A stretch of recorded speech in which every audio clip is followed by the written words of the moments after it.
ఏంటి sudden entry? మావయ్య, అక్క, ఏంటి లగేజ్తో వచ్చావు? వండుకోవడానికేమో. ఇచ్చిపోవడానికి. ఏంటి జ్ఞాపకాలు? ఏంటా జ్ఞాపకాలు? ఒక క్షణం ఆగండి. బావ నాకు ఎప్పుడు గిఫ్ట్ ఇచ్చేవాడు కదా. మీ ఆవిడ కోసం ఏం తెచ్చావురా అని ఎవరైనా అడిగితే దానికి ఇంట్లో వాళ్ళని సాటిస్ఫై చేయడానికి కొన్ని గిఫ్ట్లు తీసుకొచ్చి అందరి ముందు నాకు ఇచ్చేవాడు. అందుకే మీ అందరి ముందు ఆ గిఫ్ట్లన్నీ బావకి ఇచ్చేస్తున్నాను. ఎందుకవన్నీ? ఇన్ని రోజులు బావ నన్ను వద్దనుకున్నాడు. ఇప్పుడు బావని నేను వద్దనుకుంటున్నాను. అబ్బా, దేవుడికి కొబ్బరికాయ కొట్టాల్సిందే. నేను చెప్పేది పూర్తిగా వింటే నైవేద్యం కూడా పెడతాం. చెప్పు చెప్పు. మనిషి వద్దనుకున్నప్పుడు బావ జ్ఞాపకాలు మాత్రం నా దగ్గర ఎందుకు ఉండాలి?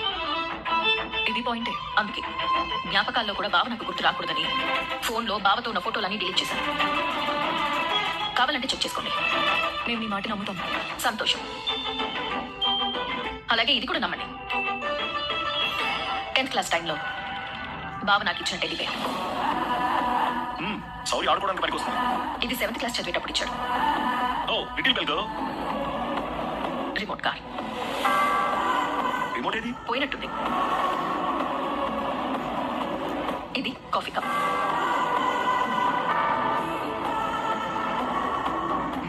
Attitude is everything. నీ గురించి తెలిసే ఇది ఇచ్చినట్టున్నాడు. మావయ్య, కంటిన్యూ. ఇది బావ నా కోసం కొన్న డ్రెస్.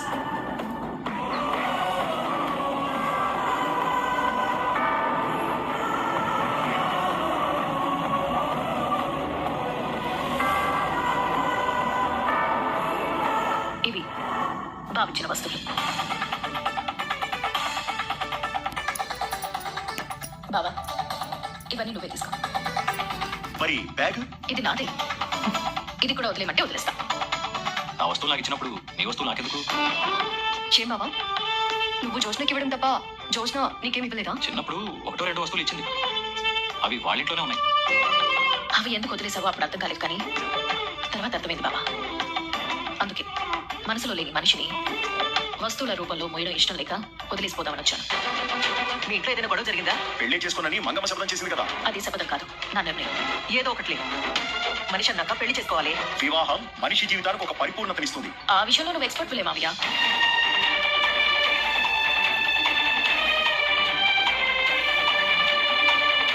చూడు బాబా, నా దగ్గర ఉన్న నీ జ్ఞాపకాలన్నీ నీకు తిరిగి ఇచ్చేశాను. దీంట్లో ఎవరి బలవంతం లేదు.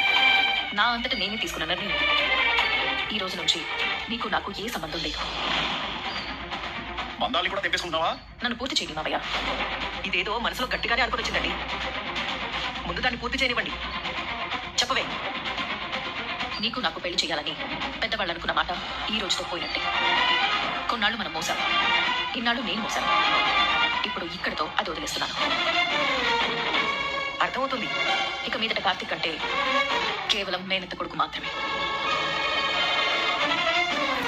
నాకు వరుసకి బావ అవుతాడు కాబట్టి బావ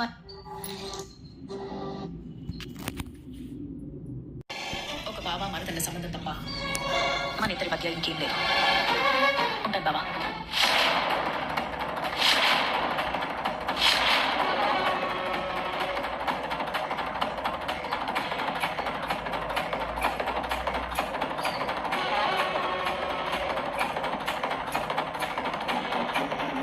ఇక్కడికి వచ్చావా? నేను ఇక్కడికి వస్తానని తెలిసి వచ్చావా?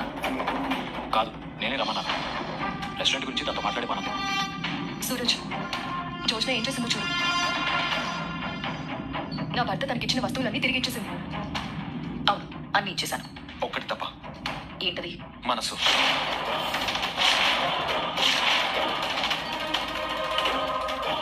మనసా? ఎస్. మనిషి ఎదుటి వాళ్ళ జ్ఞాపకాల్ని మోసేది మనసుతో.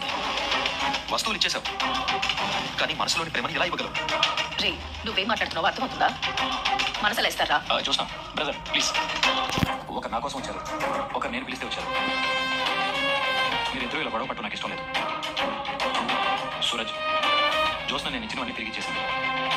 దీన్ని ఎవరెలా అర్థం చేసుకుంటారో నాకు తెలియదు, కానీ నాకు మాత్రం జోస్న చేసిన పని నచ్చింది. చాలా మంచి పని చేశావు. థ్యాంక్ యూ బావా. నేను వెళ్తాను. భోజనం చేసి వెళ్ళవే. పర్వాలేదత్తా. జోష్న, సూరజ్ని పిలిచింది కూడా భోజనం అంటే. భోజనం చేస్తూ కంపెనీ విషయాలు మాట్లాడాలి అనుకున్నాను. ఇంక ఇప్పుడు అవన్నీ అవసరం లేదు. రండి అందరం కలిసి పోంచుద్దాం. లేదు దీపా, నేను వెళ్తాను. ఎక్కడికి వెళ్ళేది? అన్నీ మర్చిపోదాం, మామూలుగా ఉందాం నువ్వే కదా అన్నావు. నువ్వు ఇప్పుడు నా అన్నయ్య కూతురువి. ఈ టైంలో ఇంటికి వచ్చి భోజనం చేయకుండా ఎలా వెళ్తావు? దీపా, భోజనాలు వడ్డించు, అందరం కలిసి భోజేద్దాం. అలాగే అత్తయ్య.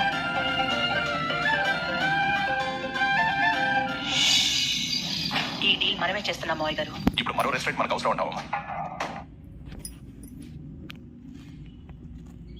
మంచి అవకాశాలు ఇలాగే వస్తాయి మావయ్య గారు. మెయిన్ సెంటర్ లో ఉన్న ఒక మంచి రెస్టారెంట్ ఈ రోజు నష్టాల్లో ఉంది.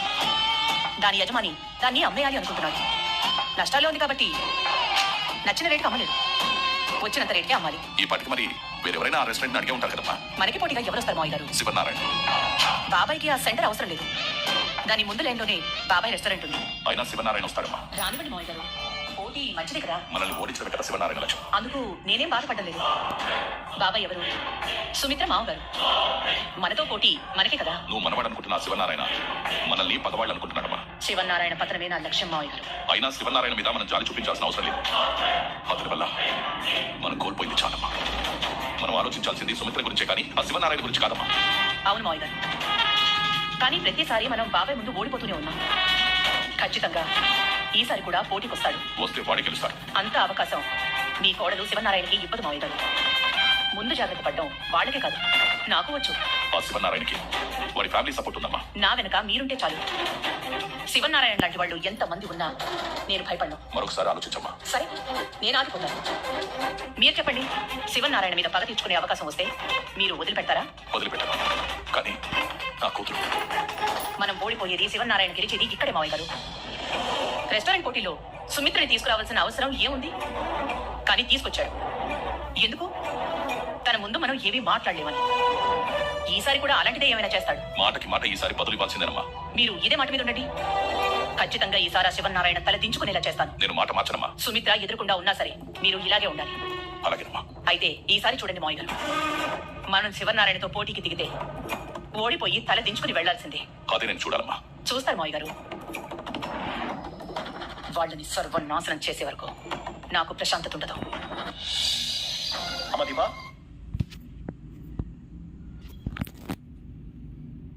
ఎవరికమ్మా? సూరజ్ చూసినందుకు. వదినా, నేను కింద కూర్చొని తింటాను, నాకు అలవాటు.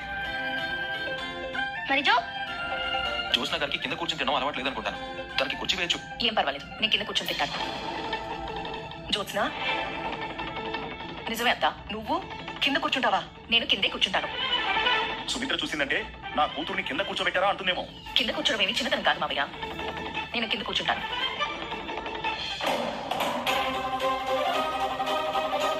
వింతలన్నీ ఒకేసారి చూస్తున్నారంటే దీంట్లో వింతే ఉందత్తా. ఇది ఒక్కటే కాదులే, గత కొన్ని రోజులుగా నీ విషయంలో జరిగేవన్నీ మాకు వింతల్లాగే అనిపిస్తున్నాయి. జీవితం అంటేనే ఓ వింత. ఫిలాసఫీ కూడా అలవాటైంది. కాలమే అన్ని నేర్పిస్తుంది మావయ్య. కాలువా మనుషులా? కాలంలో ఎదురైన మనుషులు. అబ్బో, మాట తీరు కూడా మారింది. అన్ని మారితే మావయ్య. ఏం మీకు నచ్చడం లేదా? అయ్యో, ఎందుకు నచ్చదే? నువ్వు మారితే మంచిదే కదా. ఇది మా అన్నయ్య అదృష్టం. కొంతమంది అదృష్టాన్ని అందుకోలేరులేత. బ్రదర్, కూర్చో, భోంచేద్దాం. ఏంటి బ్రదర్ కూర్చోమంటే తడుకుంటావు? రారా కూర్చో. నేను కింద కూర్చుంటాను.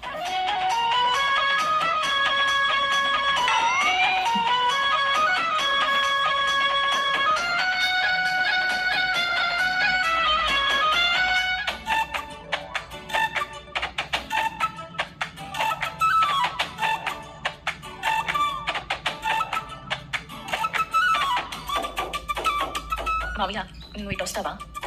ఏమైంది చూసినా? కింద కూర్చోవడం అలవాట్లేదు కదా, కంఫర్ట్ గా లేనట్టుంది. ఏం చూసినా? అంతేనా? అంతే అయి ఉంటుంది బ్రదర్. మేడం గారికి ఎక్కడ కంఫర్ట్ గా ఉంటుందో అక్కడే కూర్చొనివ్వండి. ఎవరి భయాలు వాళ్ళకుంటాయి, ఎవరి ఇబ్బందులు వాళ్ళకుంటాయి. నాకేం భయం లేదు, నాకు ఏ ఇబ్బంది లేదు. ఇక్కడే కూర్చుంటాను.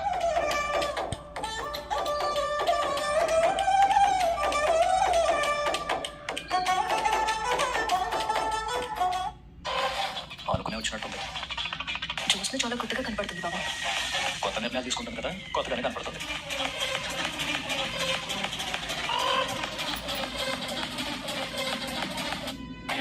మీ ఇంట్లో పాటలు పాడుతూ తింటారా?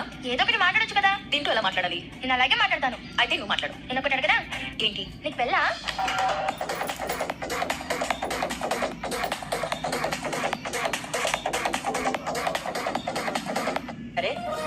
రాత్రి అమ్మ నాన్న నిద్రపోకుండా మాట్లాడుకుంటుంటే విన్నాను.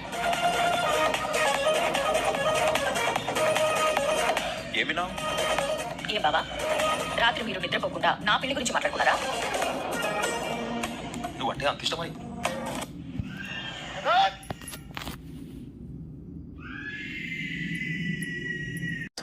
ఎలా సార్? జోస్న పెళ్లి కార్తీక్ దీపాలని నిద్రపోనివ్వట్లేదని. నా నిర్ణయం నేను అందరి ముందు చెప్తే నువ్వు ఇంకా నా గురించి ఎందుకు ఆలోచించడం? జోష్న, మనం భోజనం చేస్తున్నాం కదా, ఇంత కోపంగా మాట్లాడుకోవడం అవసరమా? దీంట్లో కోపం ఏముంది దీపా? నీ కూతురు నన్ను అడిగింది, నేను నిన్ను అడుగుతున్నాను. అదేదో సరదాగా అడిగింది. ఏ సూర్య, నువ్వేమన్నావు చెప్పు. అదొకటే విన్నాను నాన్న. అవునమ్మా, నీకు నాకు అన్ని సగం సగమే వినపడుతుంటాయి. నీకే వినపడింది తాత. మాస్టారు, పిల్లలు కన్ఫ్యూజ్ అయితే మనం క్లారిటీ ఇవ్వాలి. మనం ఇంకా కన్ఫ్యూజ్ చేయకూడదు. అర్థమైంది శౌర్య, వదిలే. ఈ సగం సగం కలిసి ఏదో ఒక రోజు పూర్తవుతుంది.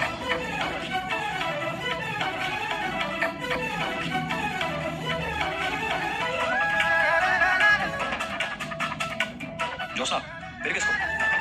వద్దు బావా, సాంబార్ చాలా బాగుంది, దీంతోనే మొత్తం తినేశాను. సూరజంగులు కూడా సాంబార్ అంటే చాలా ఇష్టం అనుకుంటాను. అదే తింటున్నాడు. అవునమ్మా, నాకు సాంబార్ అంటే చాలా ఇష్టం. అంటే జో ఇష్టం నీ ఇష్టం ఒకటి.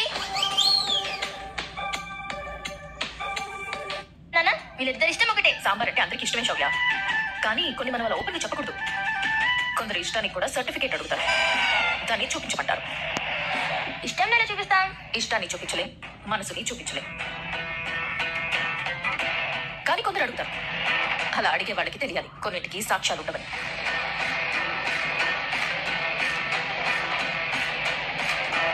అత్త, ఈ ప్లేట్ ఎక్కడ కడగాలి? ఏంటి, నువ్వు ప్లేట్ కడుగుతావా? ప్లేట్ కడుగుతావా? అవును, ప్లేట్ కడుగుతాను. పర్లేదు చూసినాం, అక్కడ పెట్టే. నేను తిన్న ప్లేట్ నేనే కడుగుతాను. తాయి పేరు కట్టించమని చెప్పాలి మా అన్నయ్యకి. గాలి గీలి సోకలేదులేమ్మా, ఇది జరగాల్సిన మార్పే. ఏమంటావు బ్రదర్? సాంబార్ బాగుంది బ్రదర్. వదినా, దీన్ని ఎలా చేసావు చెప్పు, నేను ట్రై చేస్తాను. అయితే నువ్వు నన్ను అడగాలి. ఎందుకు? ఆ సాంబార్ చేసింది నేనే. సూపర్ గా చేసావు బ్రదర్. ఈసారి నా రూమ్కి వచ్చినప్పుడు సాంబార్ పెట్టాలా? అయ్యో, ఎలా చేయాలో చెప్పు, నేనే చేసుకుంటాను. వీడియో చేసి పంపిస్తాలే, చూసి చేసుకో. Thank you brother.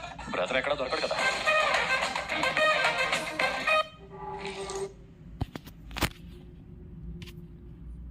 ప్లేట్ ఎక్కడ పెట్టాలి? ఇటు. ఏం పెడితో ప్లేటు తడతడ మెరిసిపోతుంది. చేతులు పెట్టే తోమాను. అమ్మా, నీ మేనకోడలు టెస్ట్ పాస్ అయిపోయింది. టెస్ట్ పాస్ అయిపోవడం ఏంటి? పాత రోజుల్లో ఆడపిల్లలకి మగపెళ్లి వాళ్ళు ముఖ్యంగా అత్తగారు ఒక టెస్ట్ పెట్టేవారంట. అదే తిన్న ప్లేట్ కడగటం. దాని శుభ్రతని నునుపుని బట్టి ఆ పిల్ల ఇంటిని సంసారాన్ని సరిగ్గా చక్కదిద్దుకోగలదో లేదో నిర్ణయించేవారంట. ఈ రోజు నువ్వు ఆ టెస్ట్ పెట్టకుండానే పాస్ అయిపోయావు, అది కూడా వితౌట్ పెళ్లి చూపులు. అంటే జోస్నని పెళ్లి చేసుకోబోయేవాడు అదృష్టవంతుడు అంటావు.